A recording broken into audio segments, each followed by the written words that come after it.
ચક્રવર્તીએ કરેલી વિવિધ તીર્થોની યાત્રા। ત્યાંથી ભરત ચક્રવર્તી આબુ ગયા।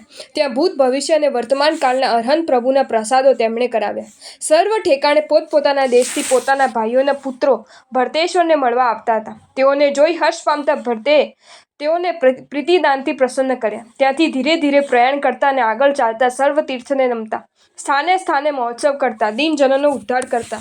સર્વ તીર્થને નમતા, સ્થાને સ્થાને મહોત્સવ કરતા, દીનજનોનો ઉદ્ધાર કરતા, મુનિજનની પૂજા કરતા અને સર્વની આશીષ લેતા તેઓ અનુક્રમે મગધ દેશમાં આવ્યા। તે દેશમાં પણ પોતાનું બંધુ મગધનો પુત્ર માગધ નામનો ભત્રીજો રાજ્ય કરતો હતો। ભરત ચક્રવર્તીના આગમનને સાંભળીને તે સર્વ સમૃદ્ધિપૂર્વક તેમની સન્મુખ આવ્યો। માગધ રાજાનો ભોજનાદિક સત્કાર ગ્રહણ કરી ચક્રવર્તી ત્યાંથી પ્રયાણ કરીને તીર્થયાત્રા માટે વેભારગીરી ઉપર આવ્યા। ત્યાં પણ શેત્રુંજય તીર્થ પર કરાવ્યું હતું તેવું ભાવિ 24માં તીર્થંકર શ્રી મહાવીર સ્વામીનું એક ઉત્તમ મંદિર વર્ધકી પાસે તેમણે કરાવ્યું। એ રીતે શત્રુંજય, રેવતાચલ, અર્બુદગીરી અને વેભારગીરી ઉપર શ્રી અરિહંત ભગવંતોના પ્રસાદો થયા। ભરતેશ્વરે ત્યાં તીર્થ સ્થાપીને પૂર્વ સ્થાનની જેમ પૂજન, ઉત્સવ અને દાનાદિક ધર્મ કાર્યો અતિ હર્ષથી કર્યા। આ રીતે સંગપતિને યોગ્ય એવું સર્વ કાર્ય કરી માર્ગમાં સ્થાત આવેલા માગધ રાજાને વિદાય કર્યા અને પોતે સુર, અસુર અને ચતુર્વિધ સંઘની સાથે પ્રયાણ કરતા કેટલાક દિવસે સમેત શિખરગીરી પર આવ્યા। ત્યાં પણ ભરત રાજાની આજ્ઞાથી 20 તીર્થંકર દેવોના પ્રાસાદોની શ્રેણી વર્ધિકૃતને ક્ષણવારમાં તૈયાર કરી। તે અવસરે ત્યાં પૂર્વ તીર્થોની જેમ ભરતે જિનેશ્વર દેવોની, ગંધર્વ ભગવંતોની તથા મુનિઓની પૂજા કરીને યાચકોને ઈચ્છાથી અધિક ધ્યાન આપ્યું। ત્યાં 8 દિવસ રહી પોતાની નગરીનું સ્મરણ થતાં પવિત્ર દિવસે સૈન્ય સહિત ભરતેશ્વર વિનિતા નગરી તરફ ચાલ્યા। અનુક્રમે કેટલાક દિવસ ભરતચક્રી અયોધ્યાની પાસેના નંદનવન જેવા ઉદ્યાનમાં આવી પહોંચ્યા। શ્રી ભરતેશ્વરને આવેલા સાંભળીને સૂર્યયશા હર્ષથી અતિ વેગથી દોડીને ભરત સામે આવ્યો અને ચક્રવર્તી પિતાના દર્શન થતાં જ તેમના ચરણકમળમાં તે આલોટીને પડ્યો। ભરતે તેને બેઠો કરીને આનંદથી આલિંગન કર્યું। ત્યારબાદ સુર, અસુર અને સંઘની સાથે વિનિતા નગરીમાં પ્રવેશ કર્યો। પ્રવેશ કરીને નગરમાં રહેલા મુખ્ય ચૈત્યોમાં જઈ પ્રભુ શ્રી આદેશ્વર ભગવંતને વંદન કરી પછી ગુરુ મહારાજને નમસ્કાર કરી ભરતેશ્વર પોતાના આવાસમાં આવ્યો। હે ઇન્દ્ર, હવે આદિનાથ પ્રભુ જે રીતે નિર્વાણ પદ પામ્યા તે પ્રસંગ તું સાંભળ। ત્યારબાદ તે અવસરે સોમયશા વગેરેને જુદા જુદા દેશો સોંપીને ભરતેશ્વરે સ્નેહથી સત્કારપૂર્વક તે બધાયને વિદાય કર્યા અને ભોજન, વસ્ત્રાદિકથી સર્વ સંઘનું સન્માન કર્યું। તે અરસામાં શ્રી આદિનાથ પ્રભુ વિહાર કરતા કરતા અષ્ટાવક્ર ગિરિ ઉપર સંવત્સર્યા। તે શુભ સમાચાર ઉદ્યાનપતિ પાસેથી સાંભળીને ભરત ચક્રવર્તી પ્રભુને વંદન કરવાની ઈચ્છાથી ત્યાં અષ્ટાપદ ઉપર આવ્યા। શ્રી સર્વજ્ઞ પ્રભુના મુખ કમલથી દાન ધર્મનો મહિમા અને તેનું મહાન ફળ સાંભળીને ચક્રવર્તીએ પ્રભુને વિનંતી કરી કે આ સંયમી મુનિઓ પણ દાન ગ્રહણ કરે તેમ આપ ફરમાવો। ત્યારે પ્રભુએ કહ્યું કે નિર્દોષ પણ રાજપીણ મુનિઓને કલ્પતો નથી।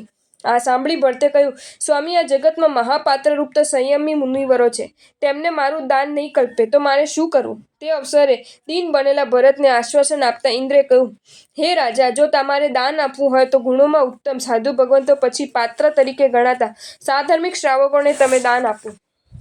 પ્રભુએ નહીં નિષેધ કરેલું ઇન્દ્રનું તે કથન સાંભળીને ભરત અયોધ્યામાં આવી નિત્ય સાધર્મિક શ્રાવકોની ભક્તિથી ભોજન કરાવવા લાગ્યા।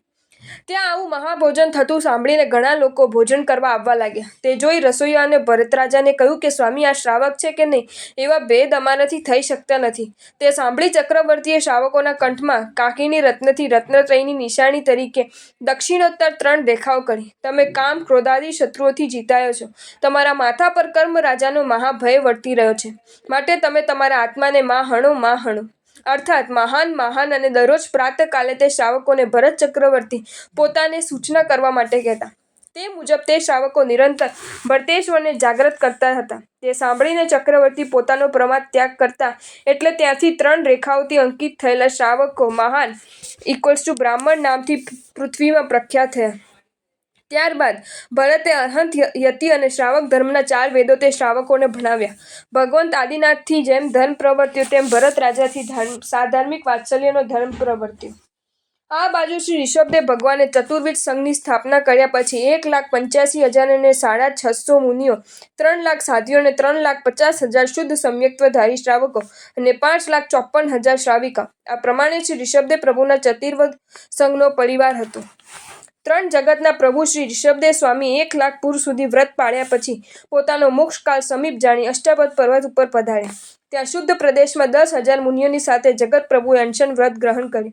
તે ખબર પડતા ખેદ પામેલા ભરત રાજા વાહન તથા પરિવારને મૂકીને એકદમ પગે ચાલી નીકળ્યા.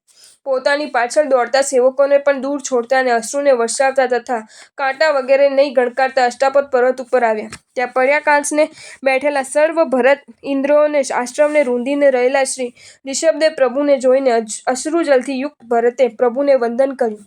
તે સમયે આસન ચલિત થવાથી સર્વ ઇન્દ્રોએ પણ શોકથી આકુલ બનીને ત્યાં આવી પ્રભુને પ્રદક્ષિણા કરી નમન કર્યું.